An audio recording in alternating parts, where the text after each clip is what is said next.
حدیث ہے، امام فرماتے ہیں کہ ایمان کے ارکان کتنے ہیں.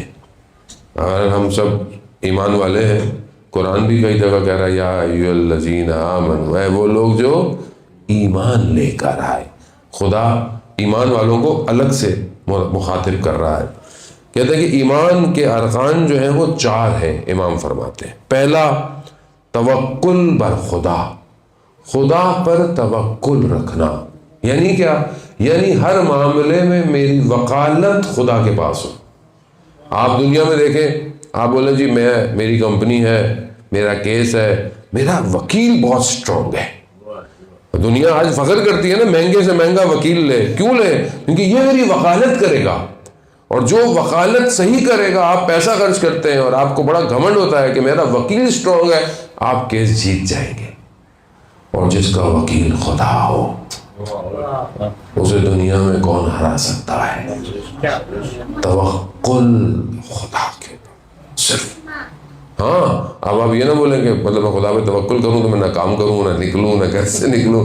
نہ، اسباب جو دنیا کے ہیں آپ اس پہ اپنا کام کریں، محنت کریں، پڑھائی کریں، ایجوکیشن حاصل کریں. آپ جو کام کرتے ہیں، بزنس کرتے ہیں، جاب کرتے ہیں، آپ محنت کریں. لیکن اس کے بعد آپ کی ڈپینڈنسی صرف اور صرف خدا کے اوپر. جب آپ خدا کے اوپر ڈیپینڈ ہوں گے، خدا خود آپ کے لیے اسباب پیدا کرتا ہے. یہ آپ اپنی زندگی میں خود اس کو پریکٹیکل دیکھ سکتے ہیں. دوسری جو رکن ہے ایمان کا، وہ رضا بقضائے خدا.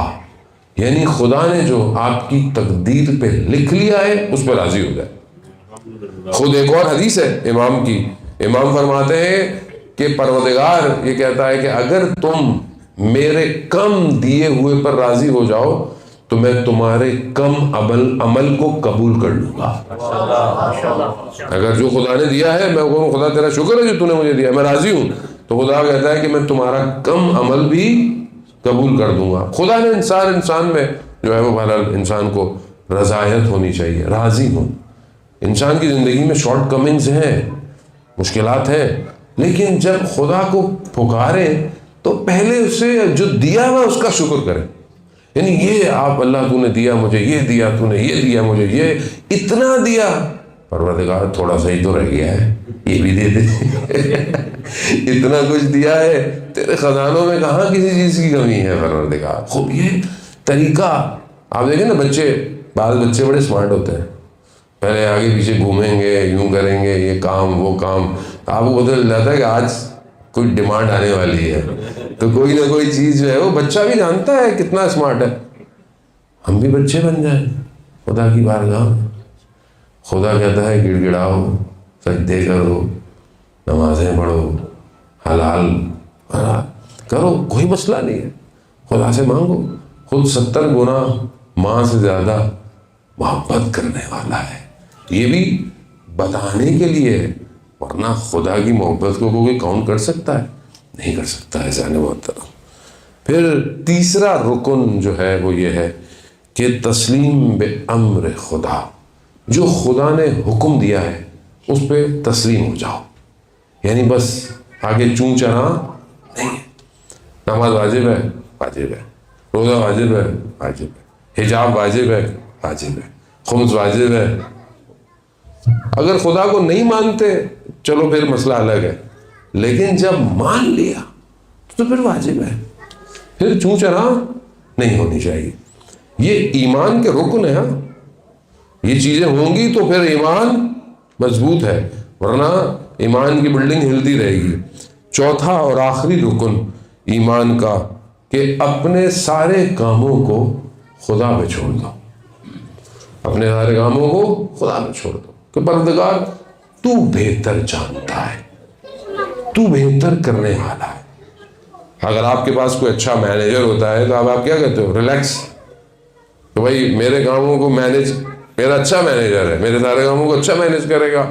ابھی ہم ریلیکس رہتے ہیں جی، پاکستان میں مثلاً مجلسیں پڑھنی ہے تو کہاں ہوگی، کیسے ہوگی، کیا روٹ ہوگا. مینیجر اچھا ہے، سارے کام خود، ٹینشن نہیں رہتی آدمی کو. اب آپ اس پہ واگزار کر دیتے ہو نا، اپنے کاموں کو اس پہ چھوڑ دیتے ہو تو وہ اچھا مینیج کرتا ہے اس کے. اب اگر آپ اپنے کاموں کو خدا پر چھوڑ دو تو خدا نہ صرف دنیا بلکہ آخرت کے سارے کاموں کو آپ کے لیے بہترین ہے۔ ایسا مطلب استاد پناہیان کہتے ہیں کہ بچہ جب آئس کریم مانگتا ہے تو آپ دیکھتے ہیں اگر اس کے لیے فائدہ مند نہیں ہے تو آپ اس کو کیا کہتے ہو؟ بیٹا کل کھا لینا، کل لے لینا۔ چھوٹا بچہ ہے، اسے کل کا مفہوم نہیں پتا، کل کس کو کہتے ہیں۔ وہ اس لیے بچہ ضد کرتا ہے کیونکہ ہم بچے کی سائیکولوجی سمجھتے نہیں ہیں۔ ہم کہتے ہیں، وہ کہتا ہے وہ ضد کر رہا ہوتا ہے، کہتا نہیں مجھے بھی چاہیے، مجھے بھی۔ اس کے لیے پتہ ہی نہیں کہ کل ہے بھی کہ نہیں ہے، لیکن جیسے وہ بڑا ہوتا ہے تو اس کو پتہ چل جاتا ہے کل کیا ہے۔ آپ بھی سمجھدار ہو جاتے ہو، آپ کیا کہتے ہو؟ بیٹا اگلے مہینے۔ تو وہ اس کو ابھی اگلا مہینہ سمجھ میں نہیں آتا، اگلا مہینہ کون سا ہوتا ہے، وہ کہتا ہے کل چاہیے تو سمجھ۔ پھر اسی طرح بچہ بڑا ہوتا جاتا ہے، مہینے سے سال۔ انسان پوری زندگی استاد فرماتے ہیں کتنی گزارے گا؟ 60 سال، 70 سال، 100 سال، 700 سال، کوئی بھی نہیں زندہ رہا ابھی۔ پہلے تو لوگ تھے، ابھی کوئی نہیں ہے، پھر بھی آپ کہہ رہے ہیں 700 سال۔ خدا کہہ رہا ہے کہ میں تمہیں اس دنیا کے بعد بہت کچھ دوں گا، لیکن میں اس بچے کی طرح جو آئس کریم مانگتا ہے، میں کیا کہتا ہوں؟ مجھے بھی چاہیے، مجھے نہیں پتا، مجھے کیا پتا کل ملے گا کہ نہیں ملے گا، مجھے جنت ملے گی کہ نہیں ملے گی، مجھے کیا پتا پروردگار وہاں نہریں ہیں نہیں ہیں، مجھے تو بھی چاہیے سب کچھ۔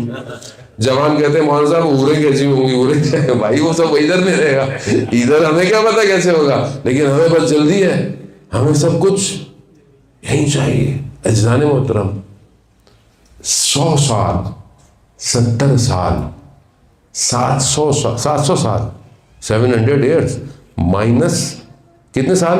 جتنے سال آپ نے ادھر رہنا ہے۔ ادھر کتنا رہنا ہے آپ نے؟ کتنا رہنا ہے ادھر؟ کتنا رہنا ہے ادھر؟ تابت ہم فیہا خالدون، قرآن کہہ رہا ہے تم وہاں ہمیشہ رہو گے، ہمیشہ مائنس 700۔ کیا آئے گا جواب؟ انفینٹی، یعنی کچھ بھی نہیں ہے یہ تو کچھ بھی نہیں ہے۔ ہم اتنا اپنے آپ کو ٹینشن میں ڈالے ہوئے ہیں، اور ساری ہماری ٹینشنیں کچھ بھی نہیں پر، ناراضگیاں، لڑائیاں، پریشانیاں، بھائی کچھ نہیں ہے، وہ بہت کچھ ہے۔ اس کے لیے زندہ رہو، اس کے لیے سب کچھ کرو۔ شخص بہرحال وقت بالکل نزدیک لگ گیا، جب امام نشا پور سے جا رہے تھے تو امام نے پوچھا کہ کوئی ہے جو محاسن کو درست کرے، یعنی داڑھی واڑھی۔ تو ایک شخص جو جس کا کام تھا اس نے تو امام سے پوچھا تمہاری اجرت کیا ہوگی؟ کہا نہیں مولا میں آپ سے اجرت لوں گا۔ کہا نہیں، کسی سے بھی کام کرنے سے پہلے اس سے اجرت سنت پیغمبر ہے، طے کر لینی چاہیے۔ کہا نہیں، کہا مولا نہیں۔ بہرحال بہت اس نے وہ کیا، اس نے امام کے جو ہے وہ محاسن درست کیے۔ تو جس پتھر پہ وہ اس زمانے میں وہ اس طرح ٹائپ جو بھی تھی وہ تیز کرتا تھا، تو امام نے کہا یہ پتھر دو۔ اس پتھر کو کہتے ہیں کہ امام نے سونے کا بنا دیا، سونے کا بن گیا۔ اب اسے جب ملا تو اس نے کہا مولا مجھے یہ نہیں چاہیے۔ کہا کیوں؟ مولا ایسے پتھر ہی بنا دیں۔ کہا پھر کیا چاہیے؟ کہا جب میرا وقت آخر ہو تو آپ آ جائیے گا۔ اللہ برائے خوشنودی امام رضا علیہ السلام صلوات۔ اللہم صلی علی محمد وزان محترم، میں نے لمبا سودا، چھوٹی چیز نہیں چاہیے، وہ چاہیے۔ اور یہ ہوا، بیان ہوتا ہے، راوی کہتا ہے کہ ہم امام کے ساتھ تشریف رکھتے تھے، کوئی جلسہ تھا، اچانک سے امام نے کہا کہ میں تھوڑی دیر میں آتا ہوں۔ امام گئے، تھوڑی دیر بعد امام نے کہا مولا کہاں گئے تھے؟ کہا وہ جو اس سے وعدہ کیا تھا، اس کا وقت آخر آ گیا تھا تو اس کے پاس گیا۔ عزیزان محترم، یہی دعا ہونی چاہیے کہ جب میری روح میرے بدن سے نکلے تو میرے سامنے میرا امام ہو، بس اور کیا چاہیے انسان، یہ سب بگڑ جائے۔